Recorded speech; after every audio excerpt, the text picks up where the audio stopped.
pela liberdade que tivemos e também vi imparcialidade. Então deu para cada um apresentar as suas propostas, tecer, obviamente, críticas a outros, tá?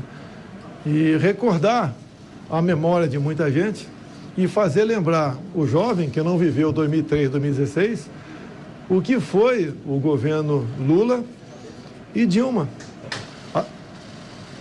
A desgraça que foi para o país, esse governo, em todos os aspectos, todos, sem exceção.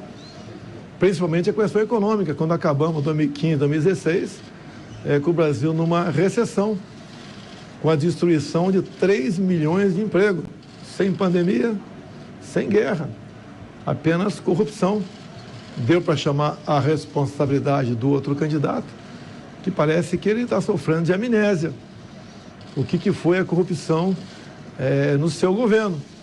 Em especial, quando ele fala dos mais pobres, ele tinha um Bolsa Família que pagava em média R$190. Nós triplicamos esse valor com responsabilidade fiscal. E lá atrás, quem conseguia emprego, perdia o Bolsa Família. Nosso governo não perde, ainda ganha mais 200. Que nós queremos todos trabalhando.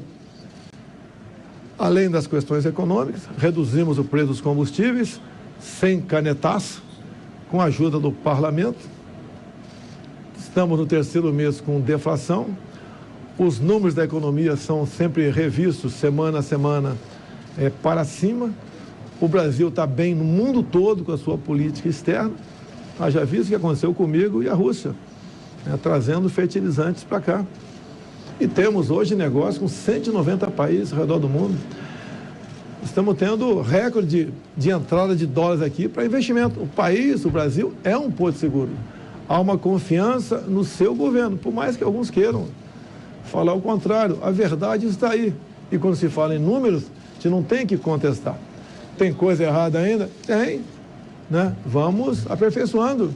Muita gente muito mais preocupada com o que eu falo do que o que eu faço. Peço desculpas se sou meio grosso de vez em quando, falo um palavrão ou outro, peço desculpas. Mas eu vou melhorando. E o que interessa?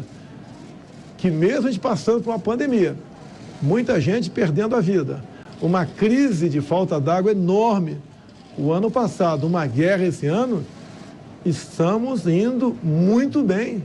O mundo está assustado da forma positiva como o Brasil está na economia. Vamos crescer mais que a China. Temos uma inflação menor do que a Europa, do que os Estados Unidos.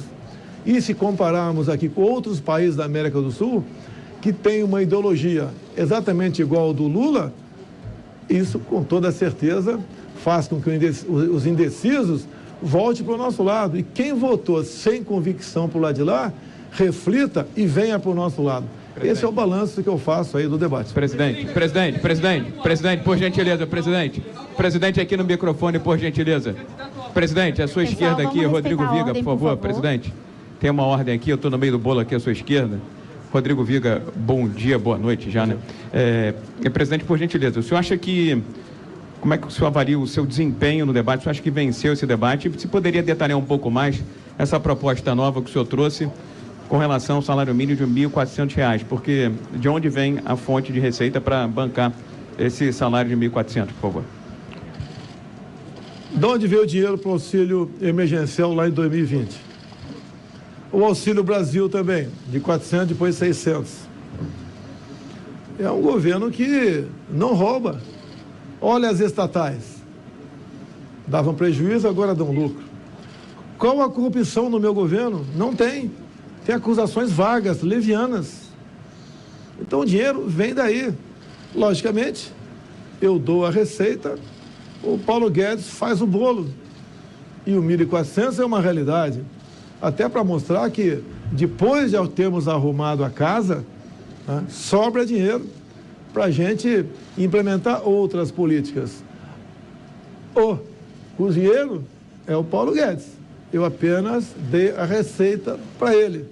E tenho certeza que ele vai entregar essa receita até para atender os mais pobres de verdade, porque o salário mínimo perdeu, sim, poder aquisitivo.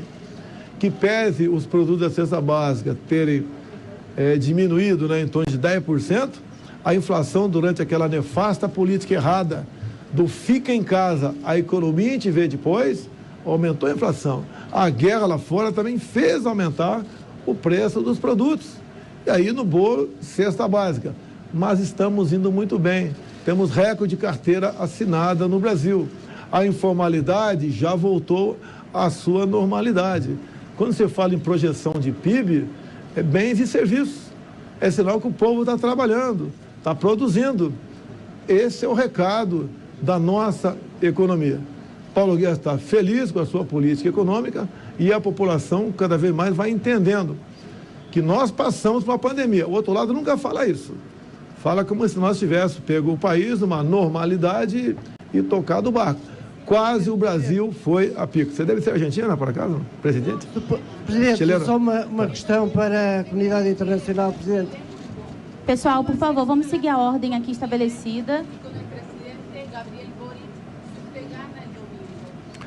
Olha, eu vejo o Chile com muita preocupação. É um país irmão, como a Argentina também. E eu vejo lá que a população não está satisfeita com ele. A população tem ido às ruas, assim como não está satisfeita com Fernandes na Argentina. A ideologia de Fernandes, e o presidente lá do Chile, é muito parecida com a do Lula. Nós não queremos aqui perder a nossa liberdade. A economia está patinando no Chile. Vocês estão perdendo reservas lá, estão com problemas. São as escolhas. Alguns amigos chilenos que eu tenho aqui têm me relatado muita preocupação com essa política, com essa guinada à esquerda do Chile. Ele diz que nunca esperava que o Chile fosse dar essa guinada tão para a esquerda. E lá a população se omitiu, em grande parte não foi votar. Então quem escolheu foi uma pequena parte da população. Eu espero que não aconteça o mesmo no Brasil, que a população vá votar, compareça às urnas, leve os mais idosos. Na maioria dos estados é um voto só para presidente, em poucos outros estados são 2 votos para presidente. Tá? Convençam outras pessoas, eu peço para os meus eleitores, convençam outras pessoas. Se cada um conseguir mais um voto até lá, está excelente. Nós vamos ganhar as eleições. Eu acredito que nós já viramos, né? Principalmente pelos traques que nós temos em São Paulo só uma questão e Minas. aqui, uma questão então, para a comunidade sim, internacional. Se Deus quiser, ganhar as eleições. Uma questão para a comunidade internacional. Foi debatida aqui durante vários minutos a questão do relacionamento do Brasil com a comunidade internacional. Esqueci-me sou da RTP de Portugal, Pedro Sá Guerra, gostava de lhe... O senhor falou aqui que tem mantido um bom relacionamento com a comunidade internacional, mas o que é facto é que poucos são os presidentes da comunidade internacional e, sobretudo, da Europa, que se têm referido ao Brasil e, quando se referem ao Brasil, referem-se com enorme preocupação em relação ao resultado destas eleições. Eu gostava de saber a sua opinião. Eu entendi o que você falou. Não entendeu? Olha, será que entendi? Se quiser, eu repito. Não, mas você vai repetir, eu vou continuar não entendendo, tá? É porque eu não falo espanhol nem portunhol. Eu falo portunhol. Me desculpa aqui, mas não falo. Mas vê se eu entendi aqui. Eu tive há pouco tempo com o Biden. Tive uma reunião bilateral com ele, depois uma outra reservada. Tive com o presidente Putin. O mundo árabe conversa comigo. A Europa está caminhando ao nosso acordo, União Europeia, Mercosul. Aqui na América do Sul, obviamente, esfriou algumas relações, mas temos boas relações com o Uruguai, temos com o Paraguai. Candidato, entre outros você tem um países, minuto. sem problema nenhum. Peraí, tá, eu sou candidato ou sou presidente? Se eu sou candidato, eu vou embora. Se eu sou candidato, eu vou embora. Então, por favor, sou presidente da República. Candidato era lá dentro. Então, o Brasil tem um bom relacionamento com o mundo todo. Temos assinado vários acordos.